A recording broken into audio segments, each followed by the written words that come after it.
Loin est le chemin de la fraîche colline. Morose, morose est le torrent froid. Pépiant, pépiant chante l'oiseau. Silencieuse, silencieuse, nulle voix d'homme.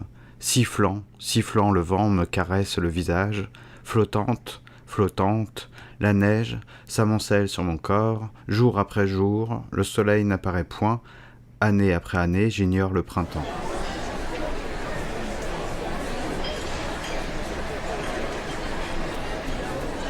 À boire pour le capitaine décapité.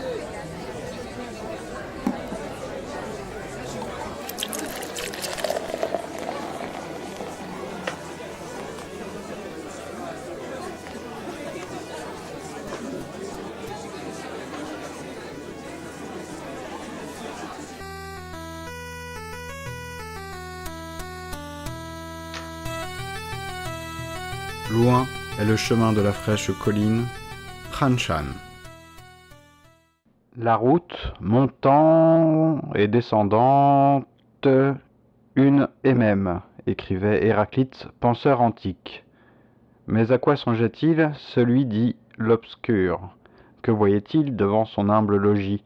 Pieds nus, peut-être, sans doute, pas en basket, les yeux dans le vide, le regard vague, la vue trouble, rêveur?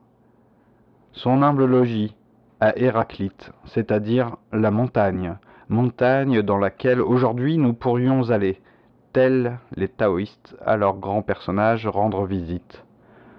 Rendre visite en grimpant dans la montagne, en marchant sur des sentiers probables vers une cabane probable, un endroit en tout cas, loin de la société, loin des hommes et de leurs injustices.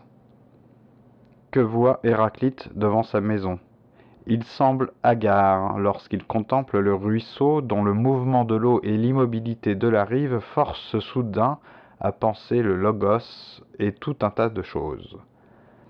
Regarde-t-il rien? Un rien qui n'est pas un invisible ailleurs, un au-delà, un rien qui serait être regardé lorsqu'on regarde autrement. Regarder autrement, sans se soucier des normes de la perception, de nos habitudes, ou, pour mieux dire, ne plus reconnaître. Et combien on a déjà vu de phrases à ce sujet.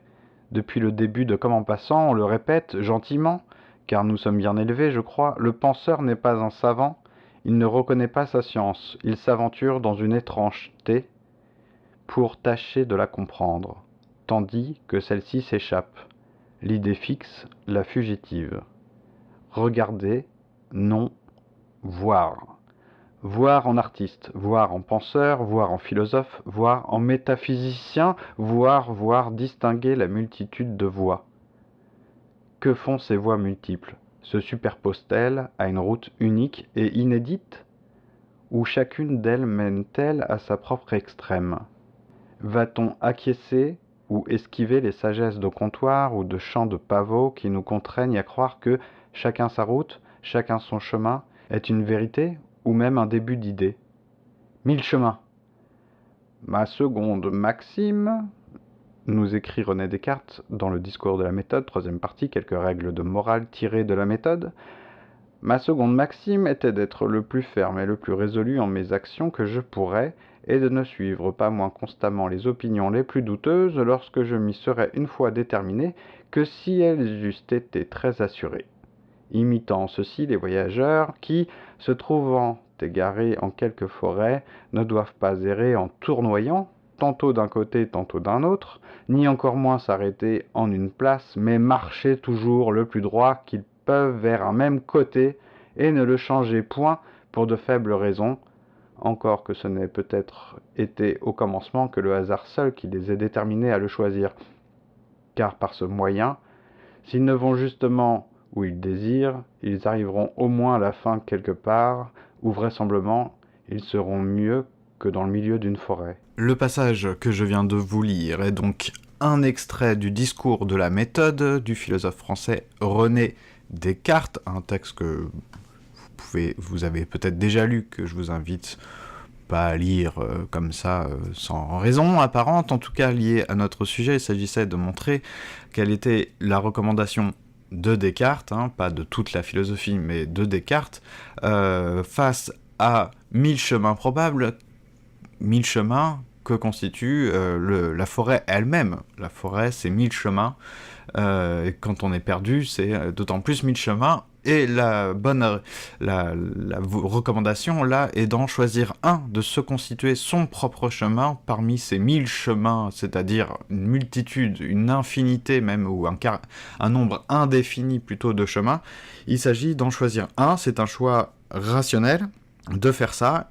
Alors, c'est pas si vous avez vu, si on lit, parce que souvent on nous reporte, c'est un passage célèbre de Descartes, on nous le rapporte de toute façon, en général, de façon assez catégorique, du genre, c'est comme ça, il faut un chemin, mais Descartes, vous avez vu, nous glisse des petites phrases qui sèment le doute, justement, puisqu'on nous dit qu'il ne faut pas s'écarter de son chemin sans une bonne raison. Bon, on peut s'imaginer que c'est pas seulement une bonne raison, mais en fait une force ou un caractère nécessaire de changer, par exemple se retrouver face à une falaise ou face à une meute de loups, un ours, enfin bref, quelque chose qui modifierait, non pas de façon raisonnable, comme si c'était un choix juste, mais en fait une nécessité, hein, puisque il s'agit pas de sauter dans le vide, ni de se faire bouffer par des animaux féroces, sauvages. Bon bref, autre passage que je vais vous lire, qui n'a rien à voir avec Descartes, puisqu'il s'agit d'un passage de Fondation, d'Isaac Asimov, auteur de science-fiction, que vous connaissez peut-être, au moins de nom, et que je vous invite à lire, si vous avez envie de lire quelque chose de vraiment... Enfin, je trouve passionnant à lire, que je n'ai pas encore terminé, mais en tout cas, c'est une lecture en cours, et elle me plaît beaucoup. Donc, je vais vous lire un passage qui se situe dans les 100 premières pages de Fondation, puis j'en dis quelque chose après. Je ne crois pas. Hardin se leva d'un bond et repoussa son siège. Il darda un regard froid et déterminé sur l'assistance. Quoi qu'il en soit, un point est sûr, c'est que toute cette situation a quelque chose de déplaisant. Il y a là des éléments qui nous dépassent, que nous n'avons pas su envisager. Posez-vous donc cette question, comment se fait-il que la population originelle de la Fondation n'ait pas compté un seul grand psychologue, à l'exception de Bor Alurin, lequel a pris grand soin de n'enseigner à ses élèves que des rudiments de la psychologie. Il y eut un bref silence que Farah rompit en demandant. Bon, eh bien, pourquoi ? Peut-être parce qu'un psychologue aurait pu comprendre ce que tout cela signifiait, trop tôt au gré de Harry Seldon. Jusqu'alors, nous n'avons fait que tâtonner, qu'apercevoir des fragments de la vérité, c'est pas davantage. Et c'est ce qu'a voulu Harry Seldon. Il éclata d'un rire narquois. Sur ce, messieurs, je vous souhaite une bonne journée. Et très digne, il quitta la salle. Alors comment je vais relier maintenant ma lecture de Fondation d'Asimov, d'Isaac Asimov, je le répète, c'est un écrivain de science-fiction du XXe siècle, puisqu'il est mort en 1992, d'origine russe, mais qui a vécu et écrit aux États-Unis, en anglais, en américain comme on dit. Bon, pour la petite histoire, moi j'ai acquis le texte en format, en folio SF, donc voilà. Bon, pour la petite histoire, je me permets aussi, puisque j'ai cité le texte en français, non pas en anglais, je vais dire que ça a été traduit par Jean Rosenthal et Pierre Billon, ainsi qu'harmonisé, complété, je sais pas ce que ça veut dire exactement, par Philippe Gindre. Donc, de quoi ça parle un petit peu Fondation ?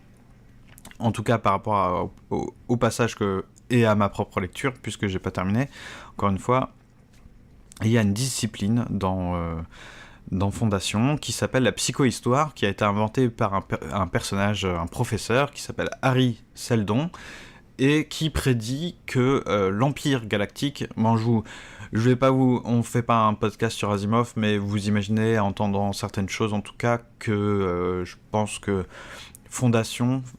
Asimov dans son ensemble aussi, parce qu'il y a les robots, etc. Bon, ça a largement influencé, inspiré. Je pense que ça a plutôt inspiré même pas mal de plagiat de ce que j'ai pu voir des fois en films de science-fiction qui ne sont pas forcément de la science-fiction, mais en tout cas, c'est une œuvre considérable et culte.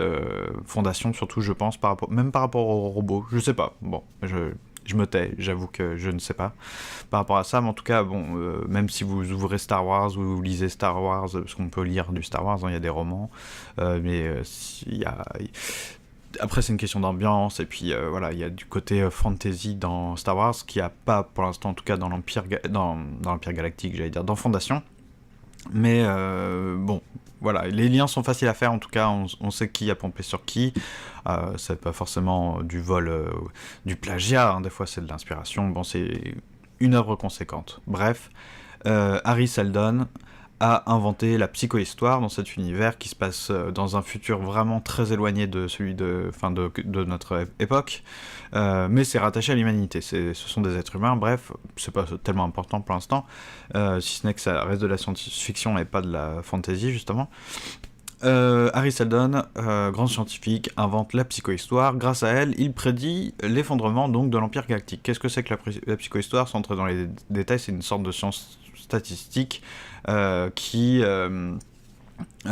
comment dire, qui est liée aussi à l'évolution de la psychologie. Donc, il ne s'agit pas de faire l'histoire du passé, mais de faire justement de prédire en fait l'avenir au sens collectif, hein, sociétal.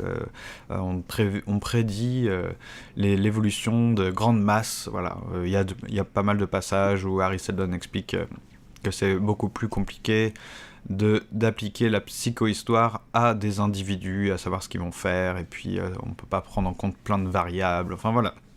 Mais quand il prédit l'avenir, il le prédit pas 10 ans près, hein. Enfin, il prévoit ce qui peut se passer de manière assez proche, mais là, ce qu'il prévoit, c'est à l'échelle de centaines de milliers d'années, donc costaud, comme on peut dire. Et là, donc, il s'agit bon, je vais pas vous révéler les éléments de l'intrigue, mais je vais être obligé de spoiler, comme on dit aujourd'hui, c'est-à-dire de révéler quelques éléments de l'intrigue. Donc, si vous n'avez jamais lu Fondation, que vous voulez... Il n'y a pas de... Autant il y a des films qui pompent largement dedans, il n'y a pas de film, pour l'instant en tout cas, qui s'appelle Fondation. Vu ce qu'on a fait avec les robots, je préfère à la limite qu'il n'y ait pas de film qui s'appelle Fondation. Bref...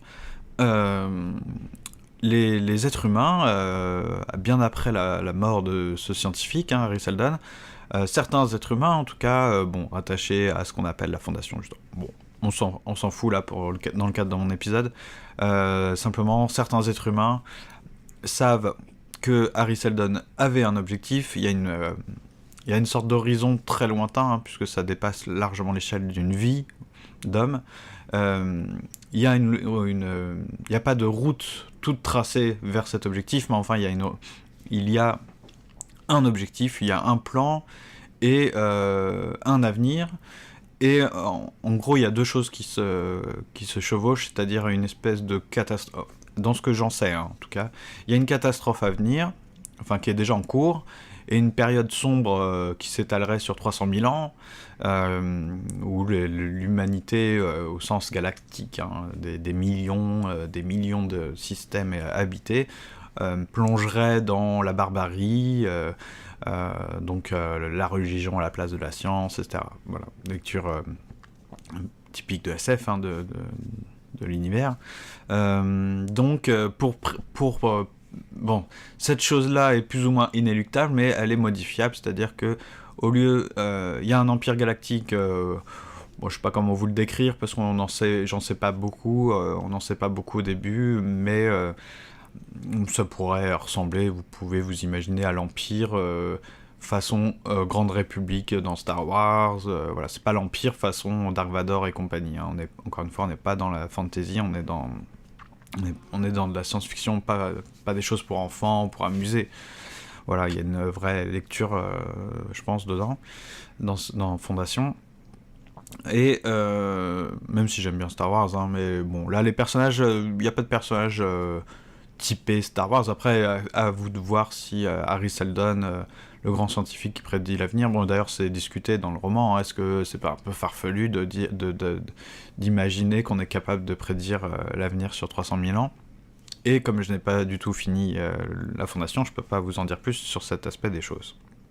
Bref, j'arrête de baratiner. Les protagonistes savent qu'il y a un objectif lointain qui les dépasse, et n'agissent finalement que selon un seul principe, pour l'instant. C'est-à-dire que ils savent que des crises vont arriver, ils vont devoir traverser des épreuves pour persister, pour, on va dire...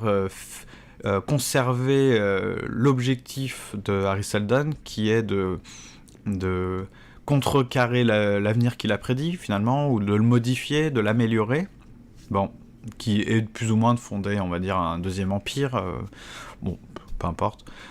Mais ils sont laissés dans l'ignorance, c'est-à-dire que Hari Seldon a été capable de prévoir vraiment des tas de choses qui se passent à chaque décennie, quoi, on peut dire ça comme ça, des crises politiques, il sait plein de choses, mais il n'en donne pas les détails, parce que si on en sait trop, on va dire, nous empêcher d'agir de manière un peu finalement naturelle. Voilà, il y a un déterminisme comme ça qui est dans le roman, en tout cas par important, de montrer, qui est une sorte de déterminisme lié aux activités, aux actions des hommes, qui seraient finalement comme des phénomènes naturels. Ça se lit un peu de la même façon.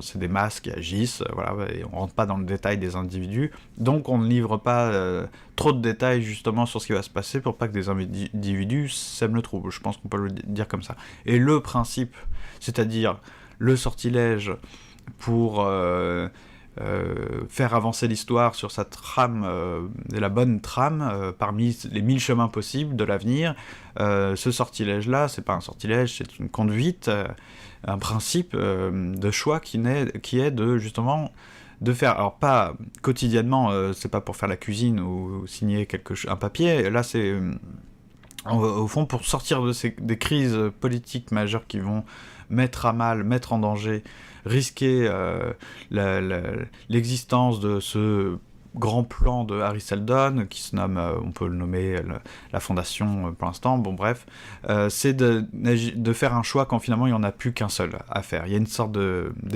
comme ça, de nécessité du choix. Tant qu'on a trop de choix à faire, tant qu'il y a plusieurs choix qui se présentent, eh bien limite on n'en fait pas, on laisse faire les choses, et on essaye plus ou moins de prévoir ce qui va se passer pour que quand il y a un choix à faire, on puisse vraiment le faire pour de vrai. Je ne vais pas vous donner de précision. En plus, j'ai que, selon le cours de ma lecture, j'ai que 4 ou 5 exemples, puisque vraiment, encore une fois, je n'ai pas du tout fini Fondation. Donc voilà, en tout cas, par rapport à ce que vous pouvez nous dire, Papa Asimov.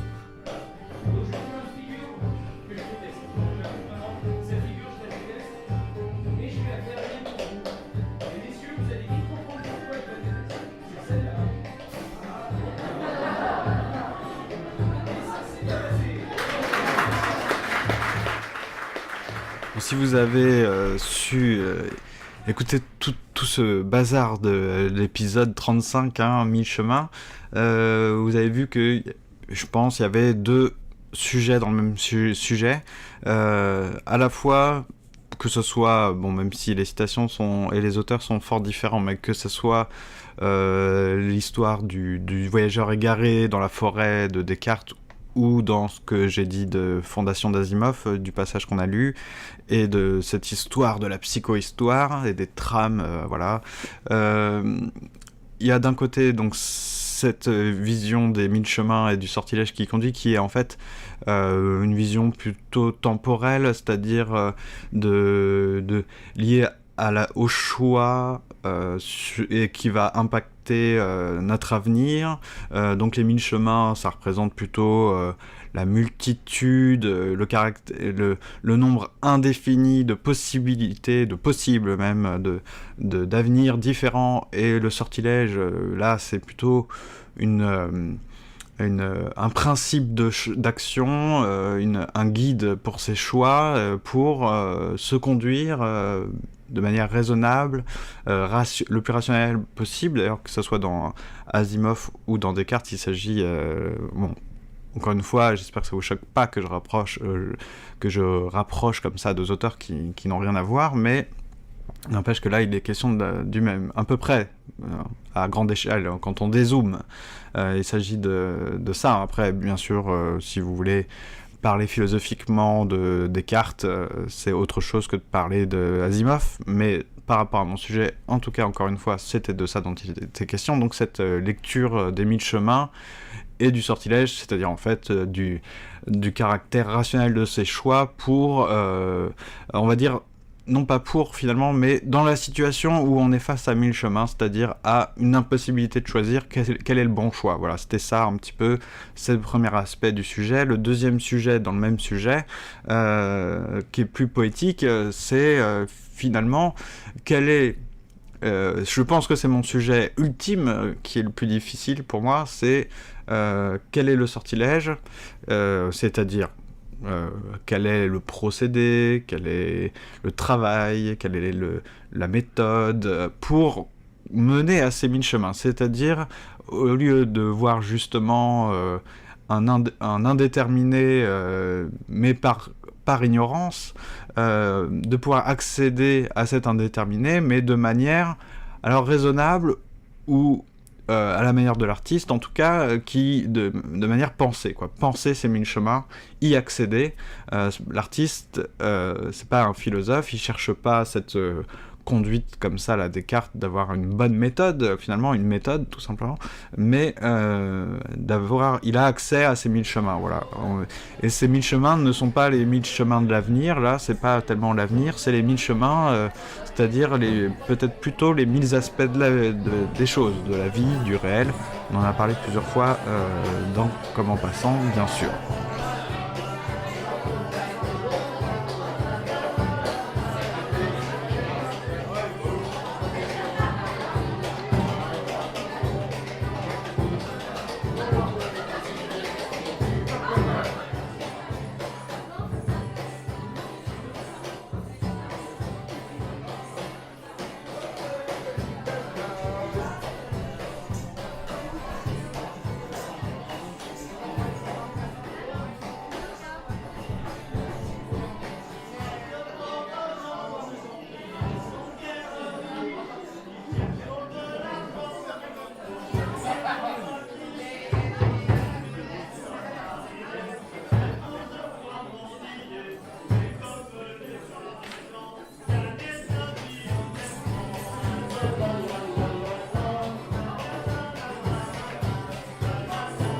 Alors, comment finir cet épisode en beauté ? D'abord, en remerciant chaleureusement l'équipe de Je Game Moi Non Plus, puisque le 7e épisode du spin-off Je Game, mais pas que, consacré à l'introspection, est en ligne et que j'y ai participé. Voilà, j'étais l'invité de ce super podcast, ça m'a fait chaud au cœur, donc vous pouvez aller l'écouter, me dire ce que vous en pensez. Je vous remercie toujours de suivre les épisodes de Comment Passant, puisque vous êtes toujours plus nombreux à m'écouter, c'est véridique, les statistiques le disent. Par contre, ça fait longtemps que personne n'a commenté sur le site ou sur iTunes, donc n'hésitez pas à le faire. Je dis par contre, mais c'est parce que c'est vrai que c'est toujours agréable et important, je pense, pour moi, de savoir qu'il y a des gens qui écoutent, mais aussi de savoir ce qu'ils en pensent, voilà, quel épisode a été moins bien, mieux, pour quelle raison, ça peut être sympa. Sinon, le 10 juin, si vous êtes parisien ou que vous êtes de passage à Paris, eh bien, je serai à l'événement, on va appeler ça un événement, voilà, qui s'appelle MP3 à Paris, et vous pouvez aller sur leur site internet, mp3@paris, ou les suivre sur Twitter, sur Facebook. Ce sera le 2e événement de ce genre. C'est pas vraiment un salon, c'est un événement saga MP3 et podcast. Donc ça aura lieu le samedi 10 juin. C'est gratuit, mais il faut s'inscrire. C'est-à-dire que ça sera pas dans Palais des Sports, vous voyez, ni à Porte de Versailles. Ça sera certainement, je crois, l'année dernière, c'était à Jussieu, dans des salles peut-être de cours, vous voyez. Donc c'est à bonne franquette, si j'ai envie de dire. Ça veut rien dire en fait, mais ça c'est confidentiel comme événement, mais je pense que ça peut être bien sympa. Puis bon, comme c'est la première fois que je participe, en tout cas, si vous êtes de passage, n'hésitez pas à y aller, il suffit juste de s'inscrire. Vous pouvez vous rendre sur le site Comment Passant pour savoir, ou sur le site du salon, donc de l'événement MP3 Paris. Faut remplir un petit formulaire et dire voilà, moi je viens le matin, moi je viens l'après-midi, voilà. C'est que du bon. Ensuite, je voulais finir par des petites lectures. En fait, c'est les livres que je vais lire ou relire dans pas longtemps, et c'est peut-être marrant de faire ça, je sais pas. Bon, Fondation, bah voilà. Ah tiens, pourquoi? J'avais pas pensé, mais comme je suis en train de lire Fondation, je vais vous lire la première page, ok? Est-ce que c'est raisonnable de vous lire la première page? Non, c'est un peu costaud, mais pourquoi pas? Je vais vous lire, en fait, en fait, il y a des têtes de... pas de chapitres, mais des petites... comme ça, de petites citations avant de rentrer dans le récit, qui sont des extraits de l'Encyclopédia Galactica, parce que en fait, ça fait partie de l'histoire. Il y a des encyclopédistes. Bon, ça fait partie de l'histoire. Bon, moi je vous lis le tout début, en fait, les premières lignes de Fondation d'Isaac Asimov. Harry Seldon. 2 points, 3 petits points. Je vous donne parce que c'est censé être des extraits, voilà, reproduits. Né en l'an. Alors ça va être compliqué, j'ai des mal avec les chiffres. 11 988 de l'ère galactique. Mort en 1200-069. Harry Seldon est donc né en moins 79 de l'ère de la Fondation et est décédé en l'an 1 de cette même ère si l'on se réfère, comme on le fait d'ordinaire, au calendrier actuellement en vigueur. Né de parents issus de la petite bourgeoisie d'Hélicon, secteur d'Acturus, entre parenthèses, planète où son père, à en croire une légende d'authenticité douteuse, aurait été planteur de tabac dans une exploitation d'hydroponique. Il manifesta très tôt de remarquables aptitudes pour les mathématiques. D'innombrables anecdotes circulent à ce sujet. Elles sont parfois contradictoires. On dit ainsi qu'à l'âge de 2 ans, il a 3 petits points. Voilà, pour Fondation. Ensuite, de passage au Salon du Livre, la dernière fois. Je remercie d'ailleurs Kara pour les invitations. J'ai acheté un roman de Samuel Beckett qui s'appelle Mercier et Camier. Donc, allez, on fait ça vite, je ne vous présente pas les textes, je ne l'ai pas encore lu. Première page. Le voyage de Mercier et Camier, je peux le raconter si je veux, car j'étais avec eux tout le temps. Ce fut un voyage matériellement assez facile, sans mer ni frontières à franchir, à travers des régions peu accidentées, quoique désertiques par endroits. Ils restèrent chez eux, Mercier et Camier, ils eurent cette chance inestimable, ils n'eurent pas à affronter, avec plus ou moins de bonheur, des mœurs étrangères, une langue, un code, un climat et une cuisine bizarre, dans un décor n'ayant que peu de rapport au point de vue de la ressemblance avec celui auquel l'âge tendre d'abord, ensuite l'âge mûr les avait endurcis. Le temps, quoique souvent inclément, mais il en avait l'habitude, ne sortit jamais des limites du tempéré, c'est-à-dire de ce que peut supporter, sans danger sinon sans désagrément, un homme, 3 petits points. Voilà, c'est comme ça que je fais, donc du coup vous avez même mes erreurs de lecture, bon c'est pas grave. Ensuite, Wang Xiaopo, Le Monde Futur, ça c'est un cadeau, merci Hue, roman traduit du chinois par Mei Mercier. Tiens, Mercier. Donc quoi, des fois, Émile Chemin. Alors je vais pas lire la préface de l'auteur. Première partie, mon oncle. Mon oncle, alors il y a un petit astérix, le mot Juju a un sens moins étendu que son équivalent français. Il désigne le frère ou les frères de la mère. Voilà. Comme ça. On a même les notes. Mon oncle a vécu en ce monde à la fin du siècle dernier, le XXe siècle. Nous sommes tous d'accord sur une chose. En Chine, l'histoire se limite à 30 ans et nous ne pouvons pas savoir ce qui s'est passé il y a plus de 30 ans. Mon oncle a 30 ans de plus que moi, c'est pourquoi je ne connais pas grand-chose sur lui, ou plus exactement, je ne suis pas censé connaître grand-chose. Il a laissé derrière lui des piles de notes et de photos. À part cela, je me souviens encore de son physique. C'était un homme de grande taille, à la peau foncée. Il avait beaucoup de cheveux lorsqu'il était jeune, puis en vieillissant, il était devenu chauve. Quant à l'époque où il a vécu, voici le peu de choses que l'on sait. À cette époque-là, on brûlait du charbon et des fumées noires asphyxiantes envahissaient le ciel. La majorité des gens allaient au travail à vélo. Cet équipement sportif était alors un moyen de transport destiné. 3 petits points.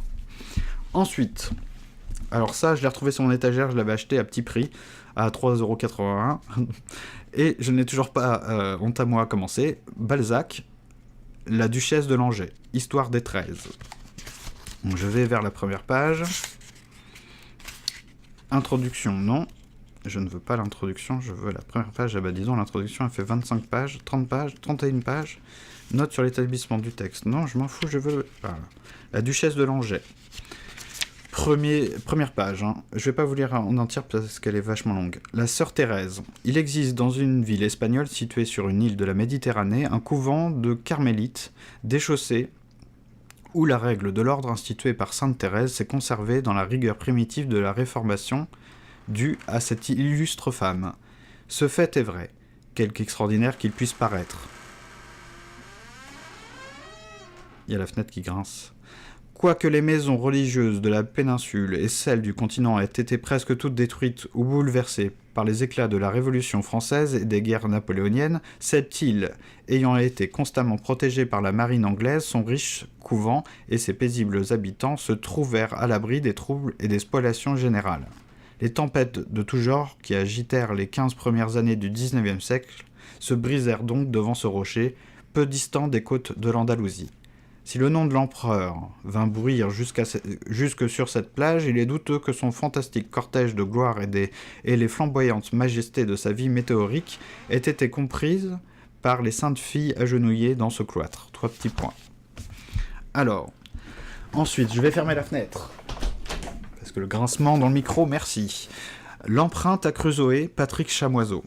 Alors là, je remercie un de mes anciens professeurs de philosophie et directeur officieux de mémoire, Guillaume Pijard de Gurbert, qui est présent sur les réseaux sociaux, vous pouvez le suivre, et puis le lire aussi, puisque c'est une des meilleures lectures que vous pouvez faire au XXIe siècle. Parce que moi je ne connaissais pas cet auteur avant, il y a quelques années, Patrick Chamoiseau, et c'est grâce à Monsieur Pijard que j'ai découvert cet auteur, et notamment le texte, le roman, donc ça c'est en Gallimard, c'est publié dans la collection NRF, L'empreinte à Crusoé. Donc je suis content de pouvoir... là c'est pareil, je l'ai acheté au Salon du Livre, et je vais m'y mettre bientôt. D'ailleurs, le livre, sur la première page, la dédicace, à son Altesse Sérénissime, le comte Guillaume Pijard de Gurbert, juste comme ça, tout contre, mais sans philosophie. Ensuite, alors je pourrais lire les extraits, notamment, c'est intéressant puisqu'il y a un extrait du Parménide, quand même, le poème de Parménide. Il y a un extrait, bien sûr, de Robinson Crusoe. Enfin bref, on va lire quand même la vraie première page, c'est une façon de parler. Journal du capitaine, on va lire ça. 22 juillet, en l'an de grâce 1659. Ces voyages vers le Nouveau Monde n'en finissent pas de me surprendre, et la divinité sait combien j'en ai mené durant ces 20 dernières années. Aux premières lueurs du jour, nous avons abordé une mer d'algues bleues, scintillantes, avec des reflets roses qui se répercutaient sur le ciel et la matière des bas nuages. Après la tempête que nous venions d'essuyer, c'était comme si nous entrions dans un monde de féerie légère, où le réel se mettait à trembler légèrement. Les vents étaient faibles, cependant j'ai fait ramener de la voilure pour que l'équipage puisse vivre cet instant très étrange. Tout le monde s'est penché au bastingage. Certains ont escaladé les filins, ou se sont agglutinés sur la tour de vigie, et dans un silence stupéfait, quasi religieux, nous avons contemplé ce prodige que notre vaisseau divisait très doucement. Je lis en même temps que vous, j'avais jamais lu, je trouve ça magnifique pour l'instant, donc j'ai hâte de pouvoir le commencer. Et ensuite, d'ailleurs, sous la recommandation, parce que je lui avais demandé de l'aide pour retrouver un passage, puis j'ai fini par retrouver tout seul, je relirai La recherche du temps perdu dans pas longtemps, donc je voulais vous lire, alors peut-être pas toute la première page, parce qu'encore une fois elle est longue, bon, on est toujours en Gallimard collection NRF, mais écrit beaucoup plus petit. En fait je me rends compte que c'est pas toujours écrit de la même façon, mise en page de la même façon, donc La recherche du temps perdu, le premier livre, c'est du côté de chez Swann, donc de Proust, tout ça. Vous pouvez le lire en autre chose que Gallimard NRF, Proust, il y a des tonnes d'éditions. Longtemps je me suis couché de bonne heure, parfois à peine ma bougie éteinte, mes yeux se fermaient si vite que je n'avais pas le temps de me dire « je m'endors ». Et, une demi-heure après, la pensée qu'il était temps de chercher le sommeil m'éveillait. Je voulais poser le volume que je croyais avoir encore dans les mains et souffler ma lumière. Je n'avais pas cessé en dormant de faire des réflexions sur ce que je venais de lire, mais ces réflexions avaient pris un tour un peu particulier. Il me semblait que j'étais moi-même ce dont parlait l'ouvrage. Une église, un quatuor, la rivalité de François Ier et de Charles Quint.